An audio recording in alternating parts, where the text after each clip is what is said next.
बुढ़ापे में सुखी रहना है तो ये दो काम आज ही छोड़ दे। एक छोटे से गांव में गिरजा और राघव नाम के एक बुजुर्ग दंपति रहते थे। उम्र के इस पड़ाव पर जहां जीवन को शांति और संतोष के साथ बिताना चाहिए, वहां उनके घर में रोज अशांति और कलह बनी रहती थी। इसका कारण था राघव का चिड़चिड़ा और क्रोधी स्वभाव। गिरजा स्वभाव से अत्यंत शांत, सहनशील और समझदार स्त्री थी। वह हर परिस्थिति में संयम बनाए रखती थी, जबकि राघव छोटी छोटी बातों पर क्रोधित हो जाता था। जरा सी बात पर उसका गुस्सा भड़क उठता।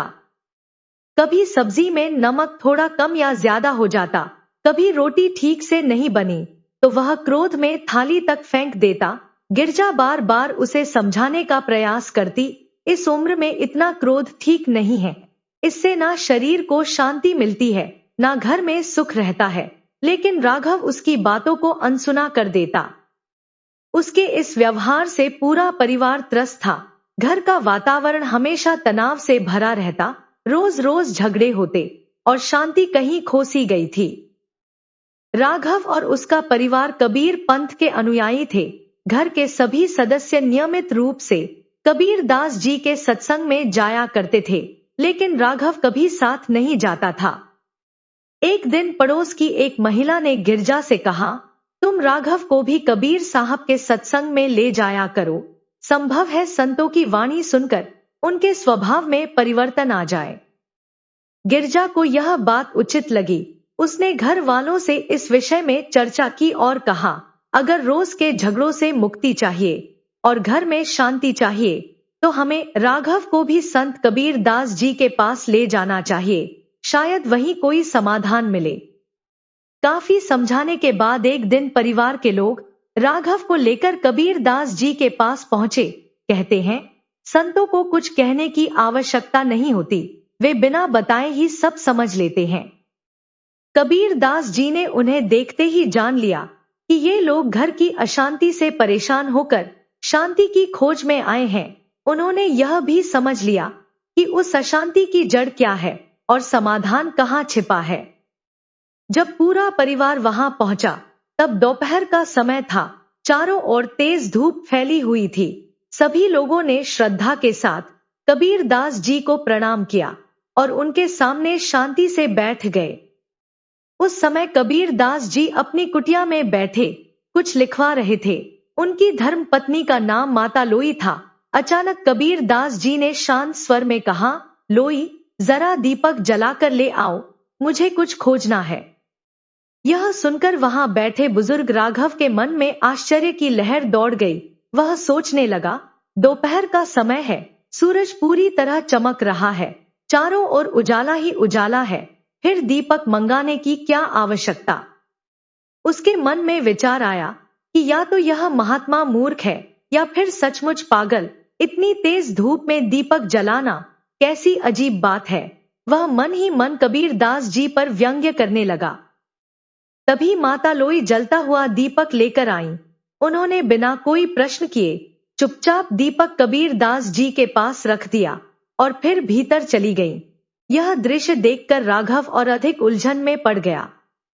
वह मन ही मन बड़बड़ाने लगा, अजीब स्त्री है। उसने यह भी नहीं पूछा कि दिन में दीपक क्यों चाहिए। लगता है पति ही नहीं, पत्नी भी पागल है। मैं सचमुच गलत जगह आ गया हूँ।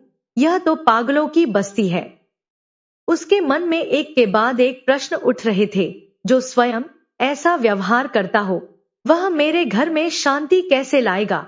जो खुद अजीब है, वह मेरे बुढ़ापे का दुख कैसे दूर करेगा और मेरे घर के रोज रोज के क्लेश को कैसे समाप्त करेगा। हालांकि उसके भीतर क्रोध उबल रहा था, फिर भी उसने उस समय कुछ नहीं कहा और चुपचाप गुस्से में बैठा रहा। लेकिन संतों से मन की बातें छिपी नहीं रहती। कबीर दास जी ने उसके चेहरे और मन की स्थिति को भांप लिया।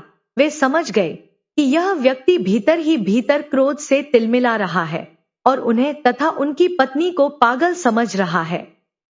वे शांत भाव से दीपक की रोशनी में लिखते रहे, मानो वहां कुछ असामान्य हुआ ही ना हो। उधर राघव का क्रोध और बढ़ता जा रहा था।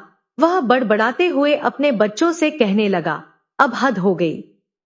क्या यही महात्मा हमारे जीवन में शांति लाएगा? चलो यहाँ से, मैं एक क्षण भी यहाँ नहीं रुक सकता, मुझे यहाँ से कोई ज्ञान नहीं लेना। वह उठने की तैयारी करने लगा। उसकी हड़बड़ाहट कबीर दास जी के कानों तक पहुंच गई। उन्होंने सहज भाव से पूछा, क्या बात है बाबा, कोई समस्या है क्या? राघव ने बनावटी मुस्कान के साथ उत्तर दिया, नहीं नहीं महाराज, कोई समस्या नहीं है, बस आपके दर्शन करने आए थे, हो गए, अब हमें घर लौटना चाहिए, कृपया आज्ञा दीजिए। कबीर दास जी मुस्कुराए और बोले, अरे भाई, तुम हमारे अतिथि हो, बिना अतिथि सत्कार के कैसे जा सकते हो? उन्होंने माता लोई को पुकारा। माता लोई तुरंत आई और हाथ जोड़कर खड़ी हो गई।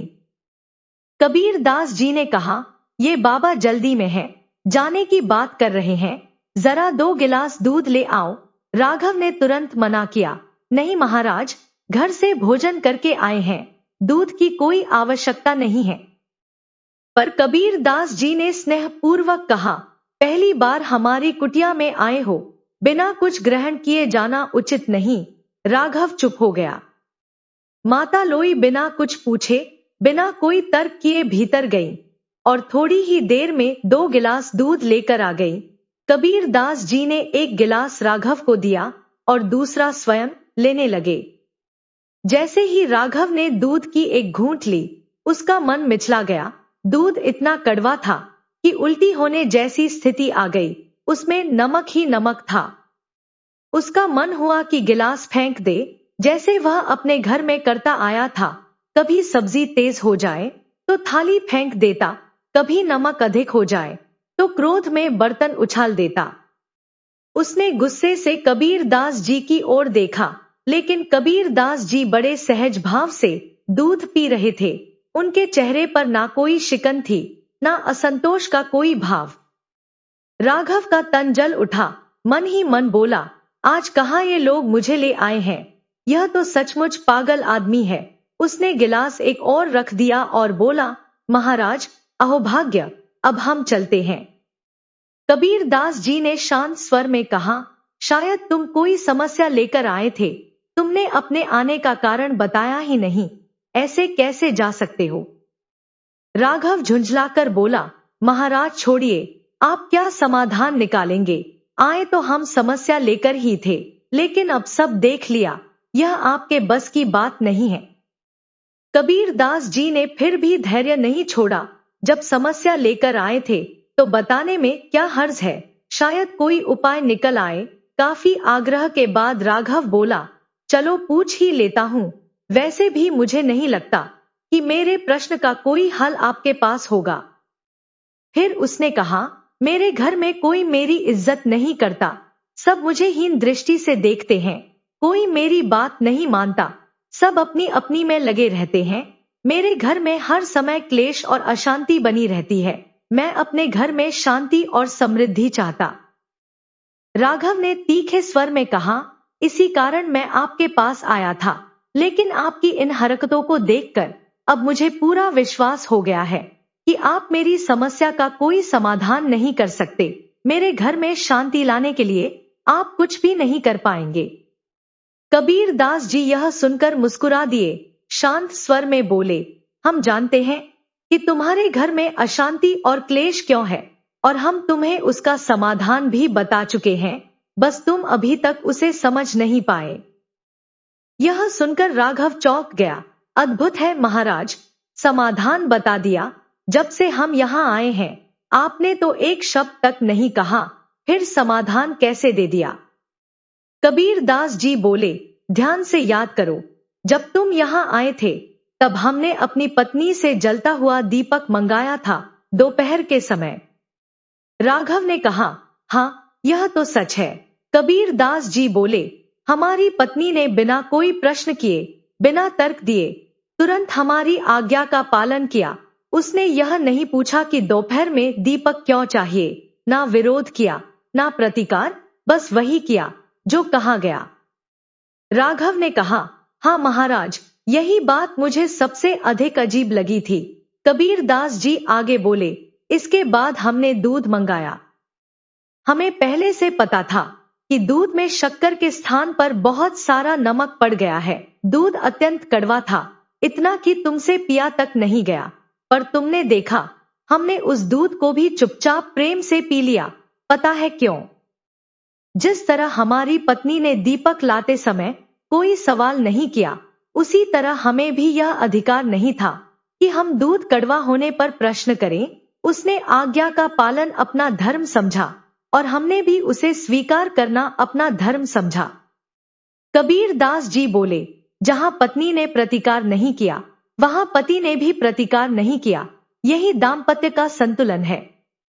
फिर उन्होंने कहा, इससे यही शिक्षा मिलती है कि पति और पत्नी को आपस में सामंजस्य बनाकर रहना चाहिए, एक दूसरे की बात का सम्मान करना चाहिए, प्रेम और विश्वास से जीवन जीना चाहिए। लेकिन तुम ऐसा नहीं करते।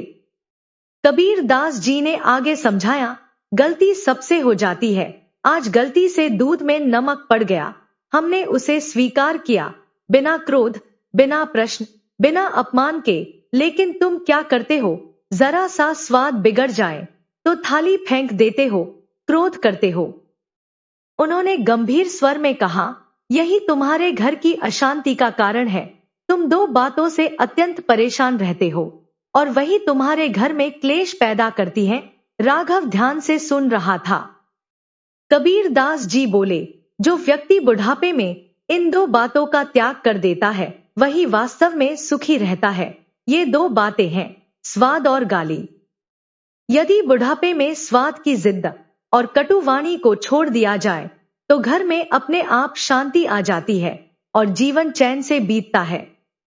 फिर उन्होंने कोमल स्वर में कहा, घर की स्त्री कितने भाव से भोजन बनाती है। गर्मी हो या सर्दी, थकान हो या बीमारी, वह समय पर पूरे मन से भोजन तैयार करती है और परिवार को खिलाती है। ऐसे में उसके परिश्रम और भावना का सम्मान करना चाहिए, ना कि स्वाद को लेकर क्रोध करना चाहिए। कबीर दास जी की यह सीख राघव के हृदय में उतरने लगी। पहली बार उसे समझ में आया कि उसके जीवन का क्लेश दूसरों के कारण नहीं, बल्कि उसके अपने स्वभाव के कारण था।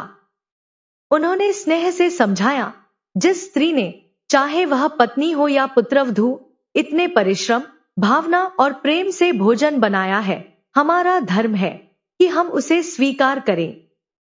यदि कभी स्वाद बिगड़ भी जाए तो भी प्रशंसा के साथ भोजन ग्रहण करना चाहिए। ऐसा करेंगे तो अगले दिन वह और अधिक मन लगाकर भोजन बनाएगी। फिर कबीर दास जी ने प्रश्न किया, लेकिन यदि ऐसे समय में कोई व्यक्ति क्रोध में थाली उठाकर दीवार पर फेंक दे, तो सोचो उस स्त्री के मन पर क्या बीतती होगी। क्या उसके हृदय में तुम्हारे लिए सम्मान शेष रहेगा? कभी नहीं।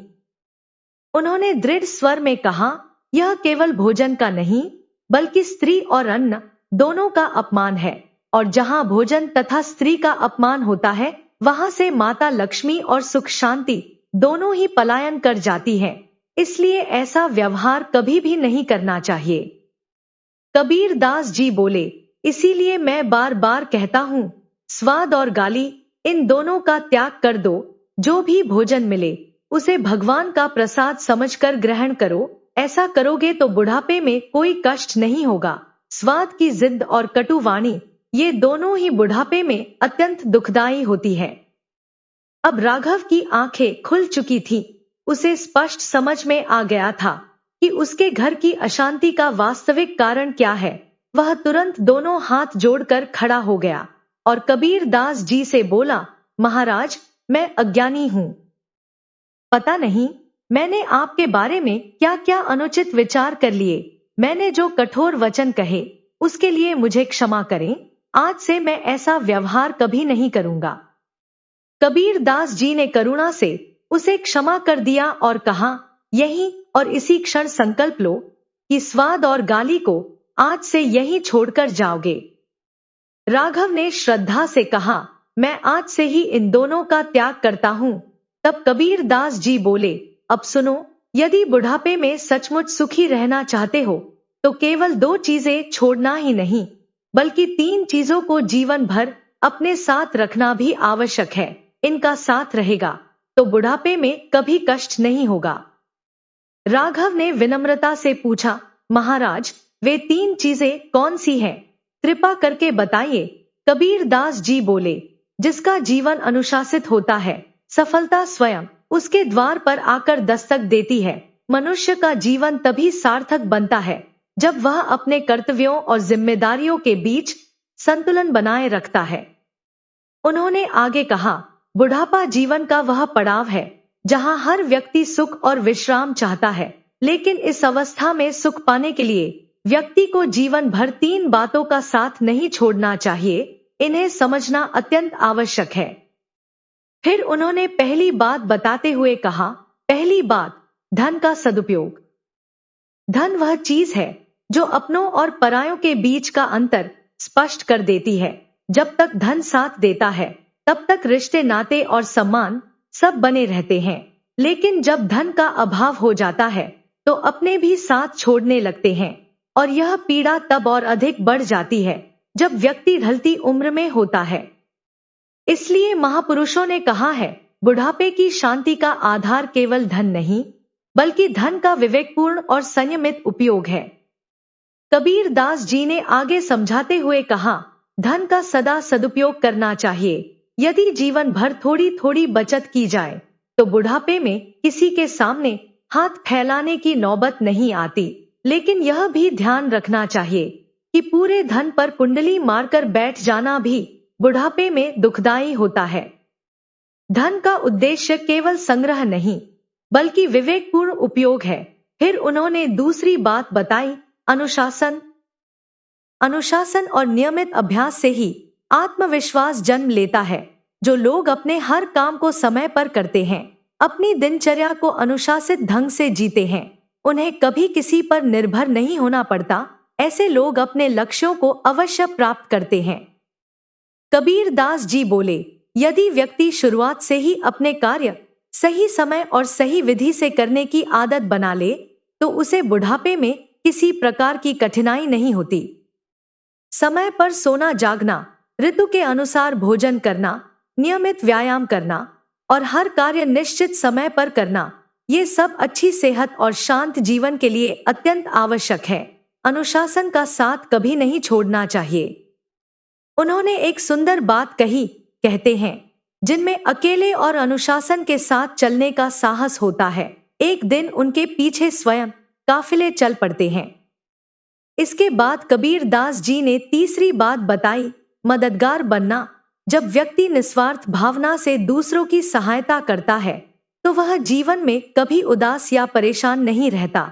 दान और दया ही सबसे बड़ा धर्म है। आज की गई सहायता आपके कल को संवार देती है। उन्होंने कहा, जो व्यक्ति बुढ़ापे में सुख और शांति चाहता है, उसे सहायता के लिए अपने हाथ हमेशा खुले रखने चाहिए।